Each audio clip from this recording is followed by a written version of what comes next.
சிரம் தாழ்ந்த வணக்கம். உண்மையும் மகிழ்ச்சியும் தான் உன் ஆயுதம். உண்மைக்கு ஒரு உருவம் என்றால் அது உன் பூமுகம். கத்தியின்றி அர்த்தமின்றி சுதந்திரமாகி கொடுத்தாய். சத்தியாகிரகம் என்னும் சத்திய வழியில் என் தேசத்திற்கு விடுதலை வாங்கி கொடுத்தாய். சத்தியாகிரகம் என்னும் விளக்கில் அகிம்சை என்னும் எண்ணெயை ஊற்றி உண்மை என்னும் திரியை ஏற்றி சுதந்திரம் என்னும் ஒளியை கொடுத்தாய்.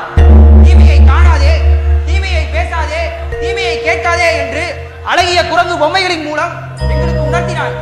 ஒற்றுமையே வலிமை என்பதை எங்களுக்கு கொடுத்தாய். மறைந்த பிறகும் எங்கள் மக்கள் மனதில் நீங்காமல் வாழ்கின்றாய். போராட்டம் நிறைந்த அந்நாளில் பொறுமையை கடைபிடித்தாய். சட்டம் பயின்றி சாதை மகனாய் விளங்கினாய். சுதந்திர நாட்டை சுவாசிக்க செய்தாய். சுயமரியாதையை உணர்த்தினாய்.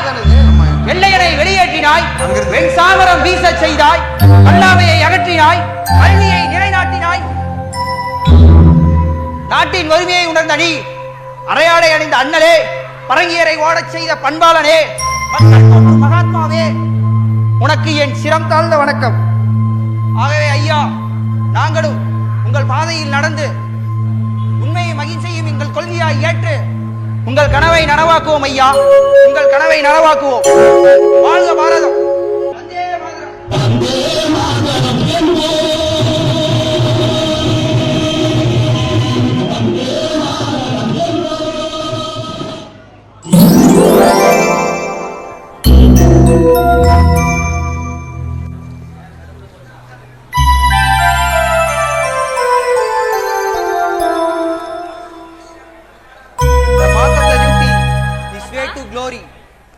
கடமையே வெற்றிக்கு வழி.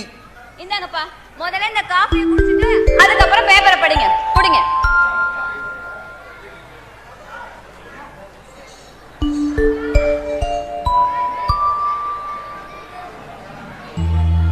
அம்மா மைதிரி, என் மனைவி பவித்ரா இருந்திருந்தா இந்த வேலையெல்லாம் அவளே பார்த்துவாமா.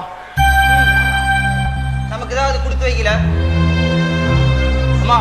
அப்புறம் ஒரு முக்கியமான விஷயம்,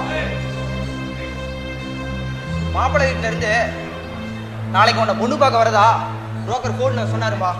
அதுக்கு உண்டான வேலையா செஞ்சு தயாராகணும், புரியுதாமா? அப்பா என்னப்பா இது? நான் கல்யாணம் ஆகி என் புருஷ வீட்டுக்கு போயிட்டா உங்களையும் அண்ணனையும் யாரு பாத்துக்கிறது? நீங்க பாருங்கப்பா, முதல்ல அண்ணனுக்கு கல்யாணம் பண்ணி நம்ம வீட்டுக்கு ஒரு அண்ணி வரணும். அதுக்கப்புறம் என் கல்யாணத்தை பத்தி பேசலாம். அப்படி இல்லை கண்ணு, பொம்பளை பிள்ளைய வீட்டில் வச்சுக்கிட்டு ஆம்பளை பசங்க கல்யாணம் பண்ணி வைக்கிறது சரியில்லைம்மா. என்னதான் இருந்தாலும் பொண்ணா பிறந்தா நாளை காலத்தில் கல்யாணம் பண்ணி புருஷ வீட்டுக்கு அனுப்பிதாம ஆகணும். உனக்கும் ஒரு கல்யாணத்தை காலகாலத்தில் பண்ணுவோம் மைதிலி, அது என் கடமை சாமி. தங்கச்சே, அண்ணா அப்பா கல்யாணம் கடமைன்னு புலம்பிட்டு இருக்காரு. என்னப்பா, என்ன விஷயம்? அண்ணா நீயே கேளுண்ணா. அப்பா எனக்கு கல்யாணம் பண்ணி என்னை என் புருஷ வீட்டுக்கு அனுப்புறதுலயே குறியா இருக்காரு. அண்ணா எனக்கு இப்ப கல்யாணம் வேண்டாண்ணா, நீ ஏன் அப்பா கிட்ட சொல்லு. மைதிலி, அப்படி இல்லம்மா, உனக்கு இப்ப கல்யாண வயசு ஆயிடுச்சு இல்ல. பொண்ணா பிறந்தா வேற ஒரு வீட்டுக்கு புருஷன் கூட கல்யாணம் பண்ணிக்கிட்டு போய்தாமா ஆகணும். இங்க பாரு மைதிலி, அப்பா சொல்றது சரிதான். இப்ப நாளைக்கு உன்னை பொண்ணு பார்க்க வர உனக்கு ஒண்ணு பிடிச்சிருந்தாலும் சரி, உனக்கு அவளை பிடிச்சிருந்தாலும் சரி, உடனே நல்ல விதமா கல்யாணத்தை முடிச்சிருவோம். ஆனா ஒரு வேளை உனக்கு அந்த மாப்பிள்ளைய பிடிக்கலன்னா சொல்லு, அண்ணன் அந்த புரோக்கர்ட்ட சொல்லி வேற ஒரு நல்ல இடமா பார்க்க சொல்றேன், சரியா? போங்கண்ணா.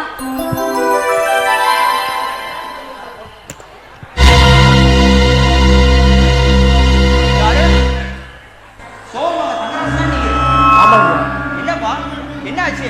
ஏன் மண்டையில கட்டு? என்னப்பா என்னாச்சு? தங்கராஜு ஐயா, என்னப்பாச்சு? இரு, நான் முதல்ல தண்ணி கொண்டு வரேன். ஐயா, நாட்டில் நடக்கிற அட்டுகளை தட்டி கேட்டா இப்படி ரத்தம் சிந்திதான் ஆகணும். நம்ம நாட்டு சுதந்திரத்துக்காக எத்தனையோ பேர் ரத்தம் சிந்திருக்காங்க. அவங்க எல்லாம் பார்க்கும்போது இந்த தங்கராஜு ரத்தம் சாதாரணம் ஐயா.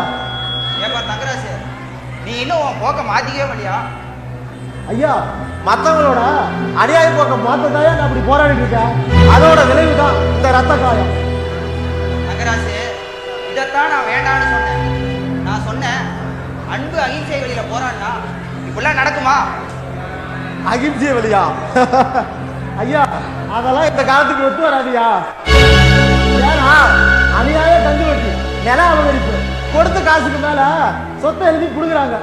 இந்த மாதிரி செயல் செய்யறவங்களாம் அகிம்சை இல்ல, எதுவுமே பண்ண முடியாது. அதுக்கு ஒரே வழி என் வழிதான். தங்கராசு, உன் பேர்ல மட்டும்தான்ப்பா தங்கம் இருக்கு. ஆனா நீ பண்றதெல்லாம் அடாவடியா இருக்குதுப்பா. இப்ப நான் அடாவடி இறங்கலாதான் மக்களை ஏமாத்தி பணத்தை கொடுக்குறாங்களே அந்த அநியாயக்காரர்களை அழிக்க முடியும், அவங்க செய்யற வேலையை ஒழிக்க முடியும். தங்கராசு முதல்ல தண்ணி குடிப்போம்.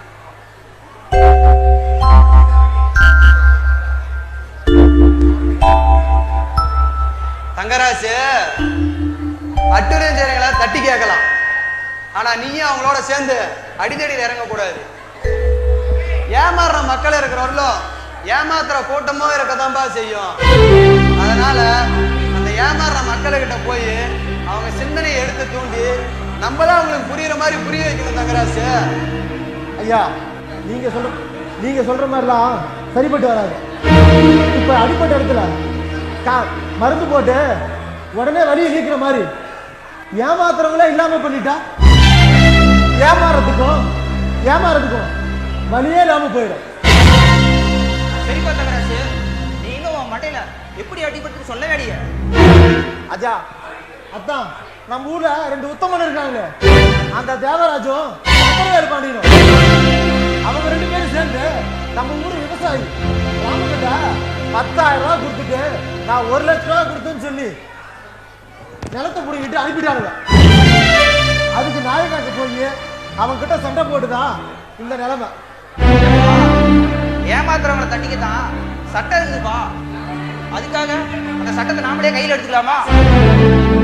நீ சட்டத்தை கையில் எடுத்தா இந்த ஊரு உனக்கு ரவுடி இல்லாம பட்டம் கட்டும். ரவுடி ரவுடி ரவுடி யார் ரவுடி? அநியாய கந்து வெட்டிக்காக மக்கள்கிட்ட ரொம்ப அட்டுழியம் பண்றாங்க.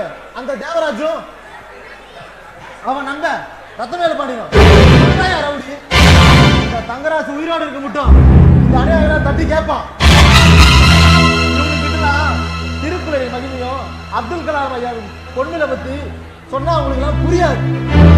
அடக்கிறதுக்கும் திருத்தறதுக்கும் ஒரே வழி அடாவடிதான், அடிக்கடிதான். தங்கராசு, எந்த ஒரு அடாவடியுமே அகிம்சை வழியில தான் திருத்த முடியும். இதுதான் எங்களோட முடிவு. ஆனா அகிம்சைக்கு எதிராக அடாவடி செய்யற ஒண்ணா எங்களால திருத்தவே முடியாது. ஐயா, காந்தி வழியில போய் சுதந்திரத்துக்கு போராடாம சுபாஷ் சந்திர போஸ் மூலம் போயிருந்தா 1947க்கு முன்னாடியே நம்ம சுதந்திரம் கிடைக்கும் அப்படின்னு என் கூட்டு. இங்க பாருங்க, நான் உங்க வழிக்கு வரமாட்டேன். என்ன மாத்திரம் நீங்க முயற்சியே பண்ணாது. ஆண்டவா, இந்த தங்கராசு பையனுக்கு ஒரு நல்ல புத்தியை கொடுப்பா.